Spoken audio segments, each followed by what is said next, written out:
देश और दुनिया की सारी खबरों के लिए आपके लिए मैं हर्षद दादिश लेकर आया हूँ द कंटेंट फैक्ट्री का न्यूज शो।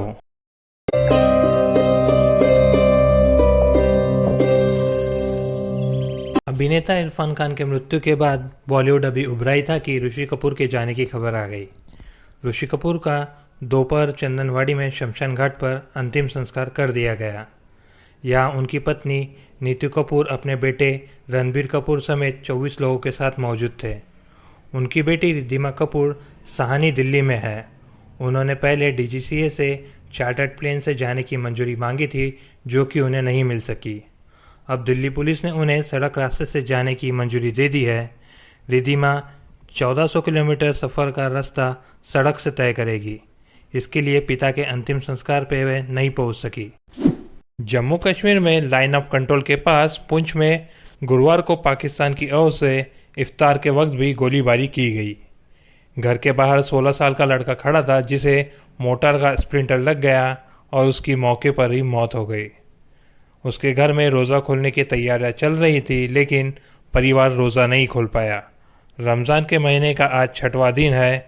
इसी पाक महीने में भी पाकिस्तान लगातार सीज फायर का उल्लंघन कर रहा है। इससे पहले मंगलवार को भी शाहपुर, किरनी, काजबार में फायरिंग की गई थी।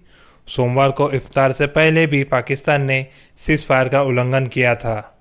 पाकिस्तान की कोशिश फायरिंग की आड़ में भारतीय सीमा में हथियारबंद घुसपैठियों को भेजने की है। भारत के लिए बहुत ही गर्व की बात है कि भारतीय मूल की वनीजा रूपानी ने मंगल ग्रह के लिए बनाए गए पहले हेलीकॉप्टर को नाम दिया है। उन्होंने उसे इजीन्यूटी नाम दिया है। इसका हिंदी मतलब होता है कि किसी व्यक्ति का आविष्कारी चरित्र। वनीजा रूपानी नॉर्थ पोर्ट में हाई स्कूल जूनियर है। उन्होंने नासा की प्रतियोगिता नेम द रोवर में भाग लेकर इस विषय पर निबंध लिखा था, जिसमें वह सफल हुई थी। इसके बाद हेलीकॉप्टर का नाम रखने के लिए उनके द्वारा बताया गया नाम तय किया गया। यह जानकारी खुद नासा ने ट्विटर पर सभी के साथ साझा की है। देश की दिग्गज कंपनी रिलायंस इंडस्ट्री को वित्तीय वर्ष 2019-20 की चौथी तिमाही में 6,348 करोड़ रुपए का शुद्ध मुनाफा हुआ है, जो इसके पहले के साल के समान अवधि की तुलना में हुए लाभ से 38.73% कम है। कंपनी का शेयर बीएसई में 2.86% बढ़कर 1,467 रुपये पर बंद हुआ। हालांकि एक महीने में इस शेयर ने निवेशकों को 80% लाभ दिया है। 23 मार्च को यह शेयर 875 रुपये पर पहुंच गया था। यह एक साल का सबसे निचला स्तर था। फाइनेंशियल रिजल्ट पर रिलायंस इंडस्ट्री के चेयरमैन और मैनेजिंग डायरेक्टर मुकेश अंबानी कहा कि ग्लोबल महामारी से पैदा होने वाली चुनौतीपूर्ण मुश्किलों के बावजूद हमारी कंपनी एक बार फिर फाइनेंशियल ईयर 2019-20 के लिए दमदार प्रदर्शन दिया है। हमारे O2C व्यवसायों को अपने इंग्रेडिएंट प्लेटफॉर्म, लागत स्पर्धा, फीडबैक, स्टॉक लचीलापन और उत्पाद प्लेसमेंट क्षमताओं के कारण निरंतर आय प्रदान किया है। सुप्रीम कोर्ट ने केंद्र सरकार के 20,000 करोड़ रुपए के सेंट्रल विस्टा प्रोजेक्ट पर रोक लगाने से इनकार कर दिया है। इस प्रोजेक्ट के तहत संसद के दोनों सदनों के लिए ज़्यादा सदस्यों वाली क्षमता की नई इमारत बनाई जाएगी। साथ ही केंद्रीय सचिवालय के लिए 10 नई बिल्डिंग बनेगी। एडवोकेट राजीव सूरी ने प्रोजेक्ट पर स्टेट की मांग की थी।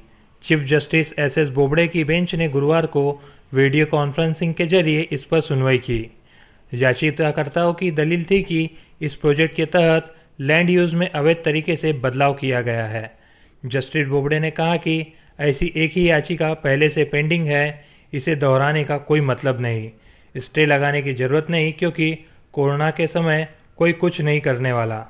सरकार की ओर से पेश हुए सॉलिसिटर जनरल तुषार मेहता ने कहा कि संसद की नई इमारत बन रही है तो किसी को आपत्ति क्यों होनी चाहिए। देश में कोरोना को रोकने में काफ़ी हद तक कामयाबी मिल रही है।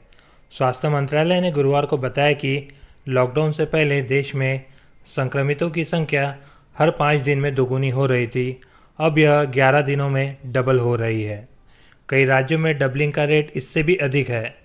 मंत्रालय के संयुक्त सचिव लव अग्रवाल ने बताया कि संक्रमितों के रिकवरी रेट में भी लगातार बढ़ोतरी हो रही है। अभी तक 8,324 लोग स्वस्थ हो चुके हैं और रिकवरी रेट 25.19 हो गया है। 19 दिन पहले ही 13.6 था। लव अग्रवाल ने यह भी बताया कि कोरोना से मृत्यु दर अन्य देशों की अपेक्षा भारत में काफ़ी कम है। दुनिया में कोरोना वायरस से अब तक 32,32,000 से ज़्यादा लोग संक्रमित हो चुके हैं। वहीं मौत का आंकड़ा अब 2,28,000 को पार कर चुका है, जबकि 10 लाख से ज़्यादा मरीज ठीक भी हो चुके हैं। रूस में गुरुवार को 7,099 नए मामलों की पुष्टि हुई। देश के संक्रमितों की संख्या 1,06,000 से ज़्यादा हो गई। यह एक दिन के रिकॉर्ड में सबसे ज़्यादा केस दर्ज है। संक्रमण के मामले में रूस अब 8वां सबसे ज़्यादा प्रभावित देश है। इसके इस हफ्ते में चीन और ईरान को पीछे छोड़ दिया है। वहीं ब्रिटेन मौत के मामले में तीसरे नंबर पर आ गया है। यहाँ अब तक 26,000 से ज़्यादा लोगों की जान जा चुकी है।